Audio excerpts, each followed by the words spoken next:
Welcome back, guys. In previous session, we have discussed about electromagnetic attraction type relays. Right? We have seen different types of electromagnetic attraction type relays and what are the advantages and disadvantages we have seen in previous class. Now, in this session, I will discuss about electromagnetic induction type relays. Electromagnetic induction type relays. Now, let us observe. In this lecture, you are going to analyze about what are the different types of electromagnetic induction type relays and what is the operation of these relays. So these are the lecture contents that I am going to deliver in this class. Now, what is electromagnetic induction type relays? So these are the relays which are working based on the induction effect, electromagnetic induction effect. For example, these are mainly works on the principle of induction motor as well. The how induction motor is works like as the electromagnetic induction relays is also work like same thing only. That means in case of induction machine we have observed we have seen for example there is a production of flux because of Faraday's laws of electromagnetic induction. This flux creates a current on a rotor and the rotor will also generates flux, that is rotor flux, which is opposite to cause of production, that is main field flux. Because of interaction of these two fluxes, main field flux and armature flux, the torque will be developed inside a induction machine. So that is the principle of here as well. Right. So the electromagnetic relay operates on the principle of split phase induction motor. Split phase induction motor, and the initial force is developed on the moving element that may be disc or another form of rotor. Here we can use disc type rotor as well as cup type rotor. We will see in next slides. Or of non-magnetic materials. Why we are using non-magnetic material, all those stuff we will discuss later. And the force is developed by the interaction of two electromagnetic fluxes with eddy currents. That is eddy currents developed inside a disc or cup type mechanism. That induces the rotor flux as well. Hence, because of interaction of these two fluxes, the torque will be generated. So, and we have one of precaution here, that is these induction relays is only used for AC quantities, because in case of alternating current only the induction principle can be attained, right? So that's why it is only applied for AC quantities. Now let us see the detailed working principle of electromagnetic attraction type relays, or let us derive the torque equation of induction type relays. Right. Now, for example, we have a induction disc or induction cup. For example, this is my induction disc, which is placed between flux. That means electromagnets. Now, because of this, there is a what I have said previously. The torque is developed because of interaction of two fluxes. So, I have taken flux phi1 and the second flux phi2. Phi1 and phi2. Let us observe the operation clearly. So, the phi1 has been developed because of current I1. So the current I1 is equal to some I max sin omega t. And the second flux has been developed because of current I2, which is developed by Im sin omega t with a phase delay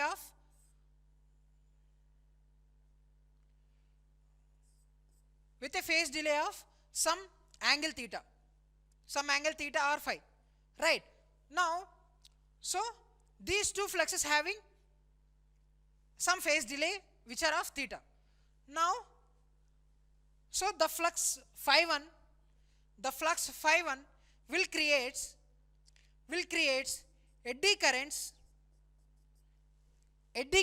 inside a disk, because the disk is conducting part only but non-magnetic. Because of flux, whenever the flux cuts the, whenever the conductor cuts the magnetic field, an EMF is inside a core. Because of that EMF, eddy currents will be produced. So because of phi 1, E1 will be, that means induced EMF will be generated inside core. So because of E1, eddy currents I1 will be generated, right? So the direction of eddy currents is such that it has to oppose the cause, right? The eddy current direction is such that it should oppose the cause. That means cause is main flux, right? The cause is phi 1. So the eddy current direction such that it should oppose the phi 1. That means let us use right hand thumb rule. The flux has to be upward. That's why the current is in this direction. That is forefinger or other fingers. The direction of other fingers. Whenever the flux is thumb. So like that, this is the direction of currents, eddy currents I1. Similarly, in phi, because of flux phi 2, there is a production of EMF, that is I2, and the eddy currents I2. Same, the eddy current direction is also oppose cause. That means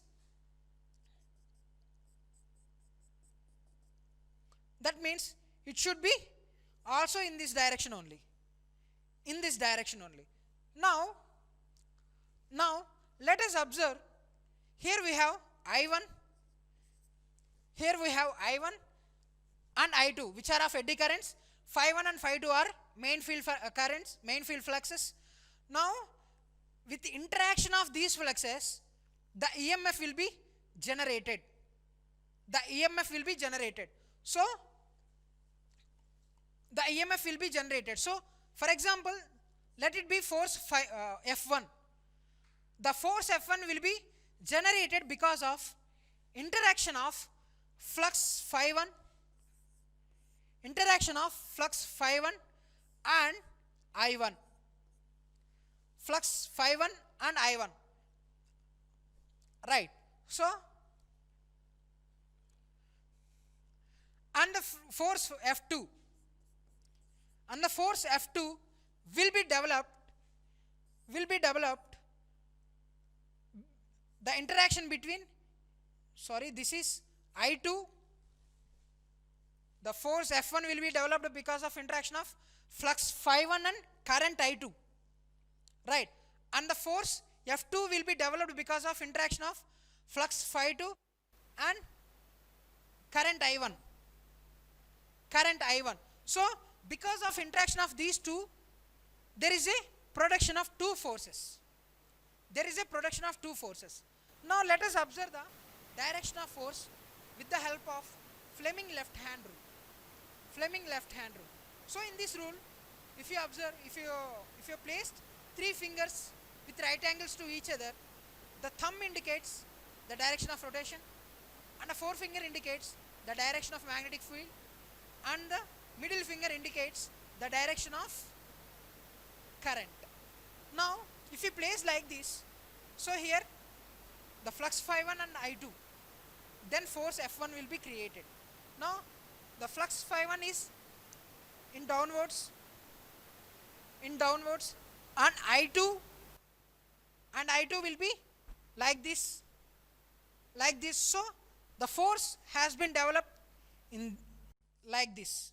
this is F1, that is F1. Of this I, with the help of F2 and I1, there is a production of one more flux. That means with the interaction of phi 2 as well as I1, phi 2 and I1, there will be a second flux will be produced. Let us observe the direction of this. So the direction of phi 1 is downwards, and the current is same like current is also like this. Now the force F2 is opposite to force F1. The force F2 is opposite to force F1. So that is the one. So the resultant force F resultant is equal to F1 minus F2. Why I have taken F1 minus F2 is always the flux phi 1 is the main one, and flux phi 2 is lagging the flux phi 1. That means similarly the F2 will be lags the F1. That's why I have taken F1 minus F2. Now if you observe, so because of induction principle, now E or eddy currents I, right? So I is directly proportional to d phi by dt. For example, if it is I1, it is d phi 1 by dt. So which is equal to d by dt of what is phi 1? It is Im sin omega t, which is Im cos omega t,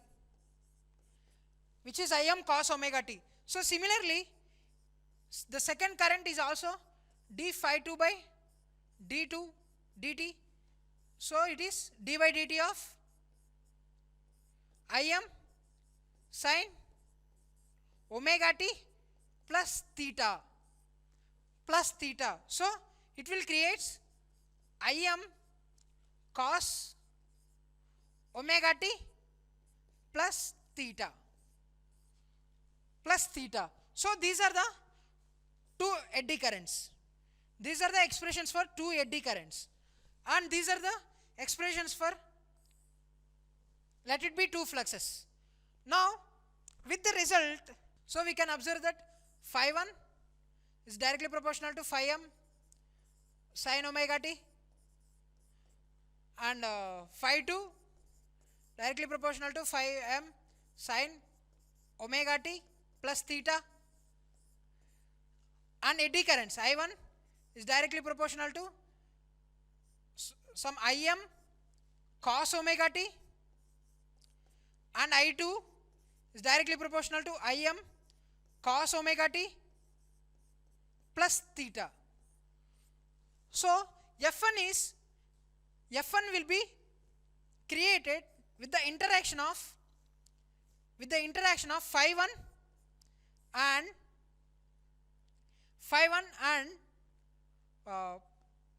I2. Phi 1 and I2. F2 is created because of interaction of phi 2 and I1. So the resultant force Fr is equal to F1 minus F2.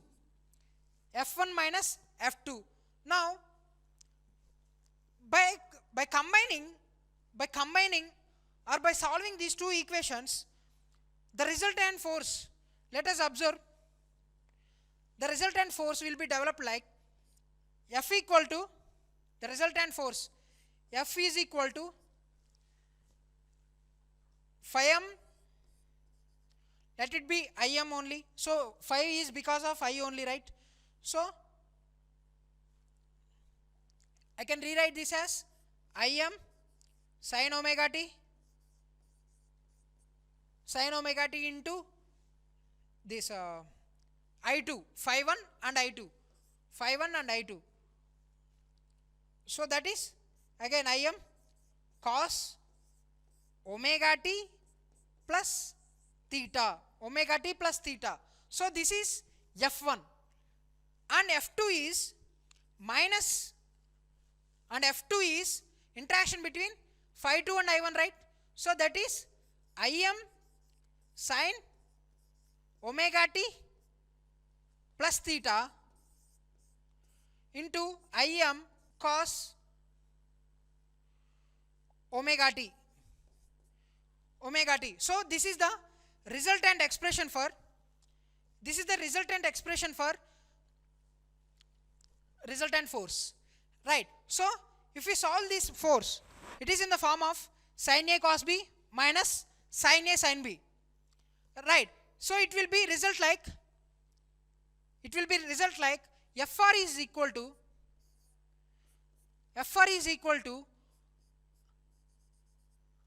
Im, that let it be 1 and 2, Im1, Im2, and Im1 and Im2. So I1 into I2 into sin theta. So this is the resultant expression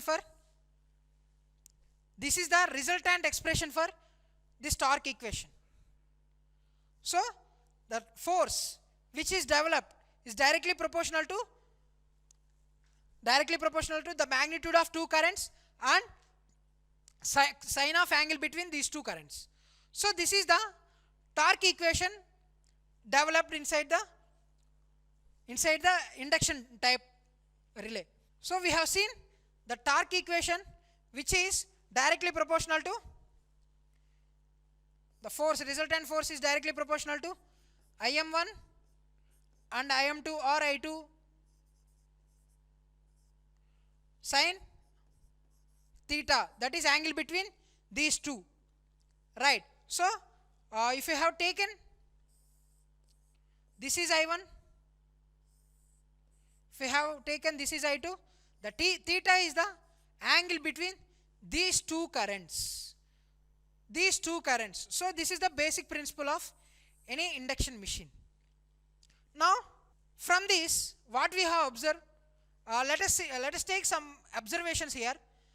The force produced is independent on frequency.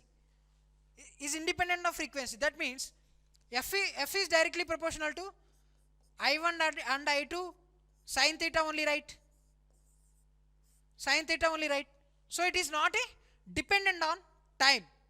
That's why the force produced is independent on frequency. That is one of the observation. And for example, if theta is 90 degrees, if this theta is 90 degrees, what happened?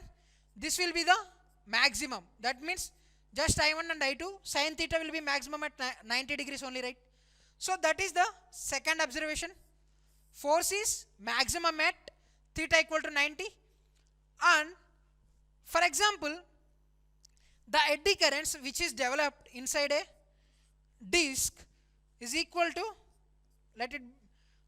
the EMF generated divided by the resistance of disc, right? So for example, if you are using the less amount of resistive materials as a disc, the higher will be the eddy currents. That means, for example, if you have used low resistive material for disc, what happens? The amount of eddy currents will be increased.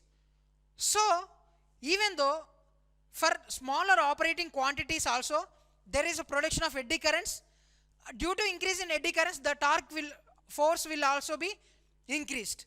That means the sensitivity of relay will be increased. And so that is the second observation. As the resistance of disc should be very less, so that the amount of eddy currents will be more, hence the more amount of torque will be produced. So that is the observation, third observation. So to having less amount of resistance, we use copper or aluminum materials. copper or aluminum materials. Among these two materials, the aluminum disc has very less weight. The aluminum disc has very less weight. That's why, as it is having less weight, it will give more torque. So the oscillations will be very less. That's why the aluminum will be used. Right. So, and the next observation is, as the air gap between the magnetic field is constant, they have more reset to pickup ratio, that is 0.95 to 1, compared to electromagnetic attraction type relays. In case of electromagnetic attraction type relays, the moving part is moved always. So that's mean there is a no linearity between air gap between contacts. But in this case, we are using fixed disc, right? So it has fixed air gap between contacts. So that is the one more observation, and it will be widely employed for protection against overloads, short circuits and earth faults, short circuit faults and earth faults in transmission or distribution, or in case of industrial purpose as well. So these are the observations from working of induction type relays. Now, if you observe the induction relays, these are of three types. The induction relays are again classified into three types. One is shaded pole structure, and the second one is watt-hour meter relay, and the second one is watt-hour meter relay, and the third one is induction cup type relay. Induction cup type relay. So these are the three types of induction relays.